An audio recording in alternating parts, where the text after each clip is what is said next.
Hidden in Northern Europe is one of the world's most mysterious artifacts.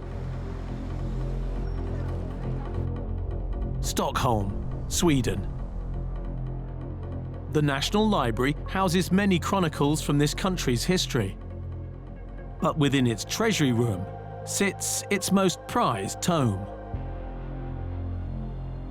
The Codex Gigas, also known as the Devil's Bible. Elin Anderson is a specialist in ancient manuscripts and an expert on this unique book. This is definitely one of the strangest books in our collection here. Its origins are covered in mystery. For whom was it made? Who paid for this? Why would they make such an enormous manuscript? Already in the Middle Ages, this book was known as one of the 7 wonders of the world. Although it now resides in Sweden, this mammoth manuscript originated in a region of the Czech Republic, formerly known as Bohemia. It was plundered from Prague by the victorious Swedes in the 1600s during the 30 Years' War. Technically, the Devil's Bible, also formerly known as the Codex Gigas, is what we consider to be the largest illuminated manuscript that we have on record. An illuminated manuscript is something that would have been worked on for decades by a series of illustrators and monks. In terms of its size, it's 3 foot long and it weighs 175 pounds. It's got 310 sheets of vellum, which may not sound like that much to contain all those texts, but of course they're very large, so they can contain a lot of writing. And it's one of the more expensive books, and you know that because it's got pictures in it. It actually has 5 pictures and 77 beautifully illustrated capital letters. In addition to containing a complete Bible, this book also holds medical texts, histories, and encyclopedias. But on page 290, there appears the image that gives this book its terrible nickname. This is an image of the devil and hell that is meant to terrify. This devil is a monster. He has 2 arms and legs, but 4 fingers and 4 toes on each.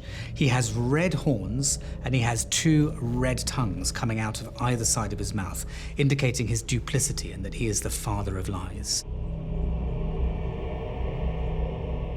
The image of the devil comes at a really important point in the manuscript. Everything up until that point is biblical, it's dealing with ideas of hope and salvation. Then the texts after this image seem to take a darker turn. They deal with exorcism, they deal with sins, prayers of protection, necromancy. The image itself is very unusual. The devil is shown rather humanoid. Often when you see images of the devil that come from that period, from about the 13th century, he has a tail, he looks often scaly or furry. But in the Devil's Bible, he has a very human torso. Then you have these long claws that come out from the hands and from the feet. You can almost feel those talons coming out of the screen at you to kind of pull you in that same way the devil's always waiting around the corner to seize you, they're there. And then he's got his extraordinary nasty little beady eyes. There's no basis for the depiction of the devil as you see in the Devil's Bible in the actual biblical text itself. These notions of the devil as a demon with horns and a pitchfork and a forked tail is really based on legend and on medieval ideas of ghouls and goblins. After its incredible escape from the flames, the Bible travelled between various places in Stockholm until it came to rest where it is today, in the National Library. But stories of demonic possession continued into the modern era. In the 1850s, there was a story published about a caretaker at the library who fell asleep at work, and when he woke up at midnight, he saw the Devil's Bible whirling around in the air, leading a crazy dance of books around it. He lost his mind and never came back to his senses. Since the Devil's Bible was encased in glass in the treasury room, there have been no other reported incidents. What became of this book's author is unknown. However, legend of his making a deal with the devil is not without precedent. Over the centuries, many have felt it necessary to call to the bowels of hell for assistance. The idea of making a pact, a deal with the devil, is ancient.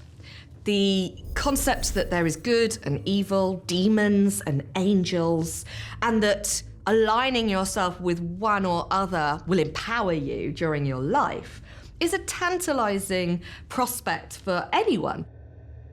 It's fascinating that there have always been stories of people selling their souls to the devil. And this goes back right to the very earliest days of the church. We see it throughout the medieval period. Even a pope like Pope Sylvester II was said to have entered a deal with the devil in order to be able to take the papal throne.